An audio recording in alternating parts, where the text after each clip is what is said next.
welcome to some of the most Instagrammable places in London. Hi, I'm Claire and the city, and this is my guide to getting those great shots while you're in London. This guide is going to focus on Westminster, Parliament, London Eye and the surrounding areas, including the Thames, all the way up to Tower Bridge and to St Katharine Docks. I have lived in London for over 10 years now. I feel like I have shot here so many times for clients and for myself, so I kind of know all the best places to go, how to get the shot, how to get the quiet shot, and how to get the best out of your time here.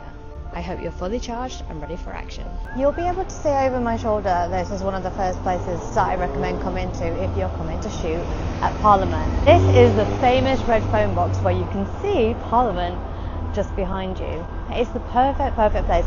It does get a little bit busy, but from experience, I've queued and I've actually got changed in this phone box and nobody really seems to mind. It's a very busy area, but everyone's quite quick to get their photos and get out again.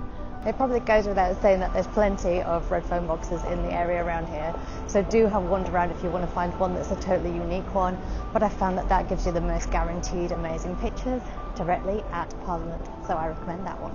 You may or may not know that you can actually go for a tour in Parliament as well. I've been on it, it's very cool. It's got an afternoon tea as well if you want to go for that. You unfortunately cannot take photos or videos inside Parliament apart from Westminster Hall. So it's good to take the photos when you're outside. I have got a little review of the afternoon tea too, but definitely recommend it. It does get super busy around here, so one of my top tips would be to come as early in the morning as possible.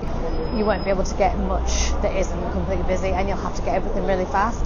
So if you do need that little bit extra time and you've got the flexibility, come super early. Okay guys, now that shot is over with, we're going to head over Westminster Bridge to one of my favourite little spots. You can, of course, take photos on the bridge, but I find it a little bit stressful. Can you hear the bells? Oh, and the sirens.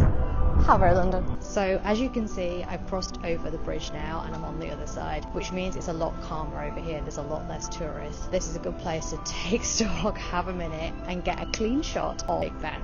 And you'll find that if you go across the Westminster Bridge, down the steps and around the corner, you'll be able to get a really cool shot straight across the Thames. There's also a really cool archway where you can get some amazing shots, and I've shot there before too. It's quite a surprise when you get there, and you'll have those really cool shots to show all your friends. The thing I will tell you about that is it is a little bit smelly because it's kind of very sewery, shall we say. So I wouldn't say it's the best smelling. Again, if you can try to get there early morning so it's not so crazy busy, but actually this side of the Thames is not so bad. Honestly, you'll get lots of cool shots here. I'm going to turn this way around now so I have a bit better lighting, but lighting is one of the things you might want to check out before you set off, because sometimes it isn't in the right direction for your landmark, which is very unfortunate but can't really be helped. So if you want a specific lighting for your shot, you might need to check before you set off. One of the other things to note is that this is kind of where a lot of actresses will always be, sort of in Bridget Jones or whatever. We're walking along as if they're on their way home along the Thames, and it's always kind of this direction and this walk, but there's not many train stations sort of down this direction, it's more the other way. So yeah. Okay, shall we go to our next stop now? Our next stop is actually the London Eye, and there are a couple of places to go and shoot it. I'm going to show you. So now we're heading back to Westminster Bridge, and here you can see the London Eye in the background. I've actually taken quite a lot of nice photos from this location, although as you can see, it's a little bit breezy and also can be really busy. Okay, so you're going to find yourself back at the Westminster Tube again, but go along the Thames instead, which is like the north side of the Thames. And this is where I'm going to show you one of the better places to shoot the London Eye from. Okay, so these telephone boxes, which are across on the north side of the Embankment, do have a direct view of the London Eye, so they're well worth checking out. I once saw Tina Lee doing a reel where she went inside the phone box, got changed and came back out again. I thought that was so cool and I wanted to recreate it. Unfortunately for me, when I came, they were glued shut. So hopefully, I think they look like they're open now, but I wouldn't want to put money on it that they definitely are, although you can always go in and out of other phone boxes. We've got plenty of them.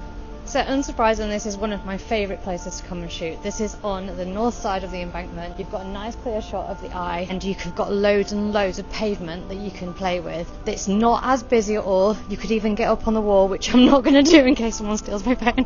And it looks incredible. You might sometimes, if it's a really bright day, be having the sun behind you, so just bear that in mind. You can also shoot on the other side, the South Bank side, next to London Eye. There's loads of gardens there, and of course you can go in to one of the pods on the London Eye and go around. It does take a bit of queuing, and you probably want to book in advance to make sure you can definitely get there, but this is definitely one of my hotspots. I've just turned this around now so you can just see how great this shot is. It's amazing, isn't it? There's loads of space around, it's really quiet, you can get a great shot. Yeah, just enjoy it. It's great all year round. Next up we're going to head to the Embankment and the gorgeous gardens around there. Alternatively, of course, you could head over the bridge and go and have a look at the South Bank Centre and all the lovely places around there. There's lots of shops and cafes and cute things. So just turning around from Embankment Station, and then there's a little cute gardens right next to it. And it's definitely worth coming to see these cute gardens, and especially if you're here in spring when the tulips are out in force. It's like a tuliparama. It's absolutely stunning, and lots of people come to see it. So otherwise, there's always beautiful blooms all year round, and you're really near lots of cute things as well. Not far from Savoy and all the theatres, so not far from Somerset House, which I really recommend going to. You can wander in there kind of for free, and if you want to see the exhibitions, you can pay cash to go and see it. The surroundings are really gorgeous and white, so it gives you that really Instagrammable background, and it used to be the place where London Fashion Week was, need I say more. And also go onto the terrace at the back where the Thames is and look over the Thames, and over Christmas time you'll see that there's an ice rink there. It's really cool and Instagrammable if you can skate, which I cannot. I keep getting attacked by a wasp, so I'm going to take it as a sign to move on. Normally I would go to Somerset House because it's incredible, but today I'm going to hop on the tube myself to St Paul's before it starts to rain. This is St Paul's, and this is the garden next to St Paul's. Obviously if you've got somebody actually shooting with you rather than doing these things solo, you'll have a much better time. You'll be able to take photos in the garden and make them look really gorgeous, but as I'm solo, I've had to put you on a bench and hope for the best. St Paul's is an absolute winner. Obviously it's very historic. Royalty's been married here, buried here. It's a big one. The best thing about St Paul's Cathedral is that you can also go inside of it. Although, again, one of my key themes here, you can't actually shoot inside, which makes it very disappointing in my opinion. But you can go on the internet and look at everyone else's photos, which are always gorgeous. Now, you can go up St Paul's Cathedral as well. You can go into all the different levels, which makes it even more exciting. So I would really recommend that. If you've got some time, it'll take you definitely an hour, 2 hours to do this. Oh, the bells are going, how cute is that? But definitely recommend doing it. The best bit is to go all the kind of way up the dome to the top bit. There you have views of London. Obviously you can take photos at the top because it's outside. I don't know, I don't make the rules. I would let you take photos inside if it was me.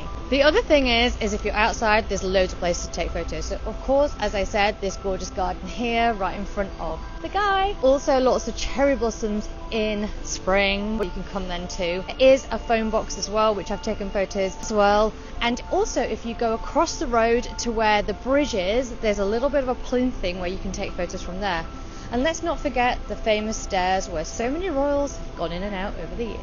And here's the famous phone box I talked about earlier, right next to St Paul's.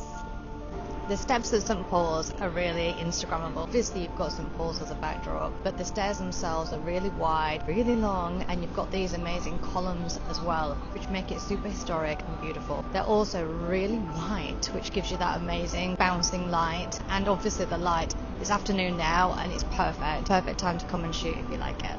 Right next to St Paul's is this road, which is very handy because obviously if you stand across from it, you can not only see St Paul's, but you can also see some classic London buses and London taxis while you're going.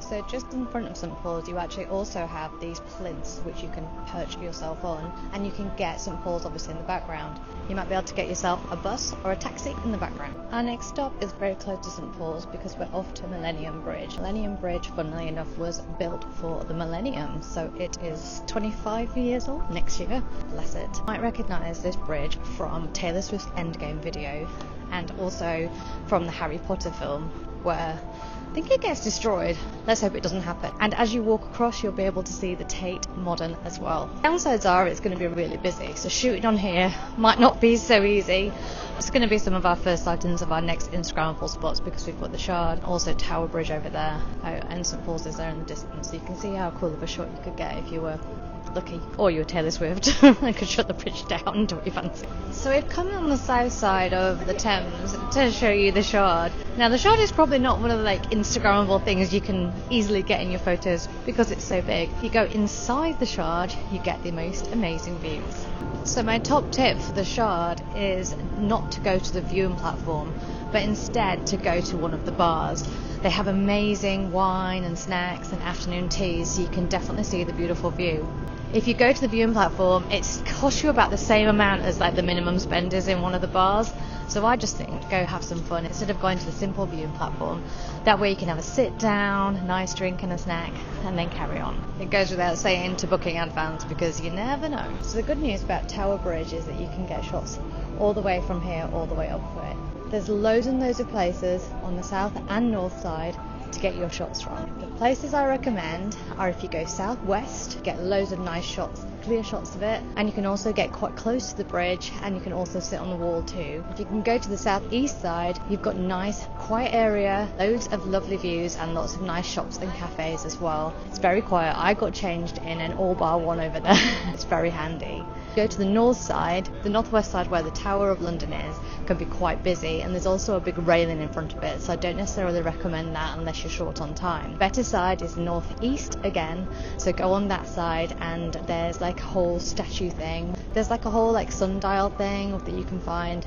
If you go to that northeast side, you'll find it really easy to get a nice clear shot. Final stop I recommend is St Katharine's Dock, and that is just next to Tower Bridge. It's right behind it on the north side, and that's where you'll find lots of cute wine bars and old-fashioned pubs, somewhere to get fish and chips, wine or a coffee to finish off, and then you can get on the tube at Tower Hill. Enjoy my tour! If you want more Instagrammable hotspots, make sure you check out my blog, where I've got a big whole list for you. I hope you enjoy my tour, and make sure you subscribe to hear more.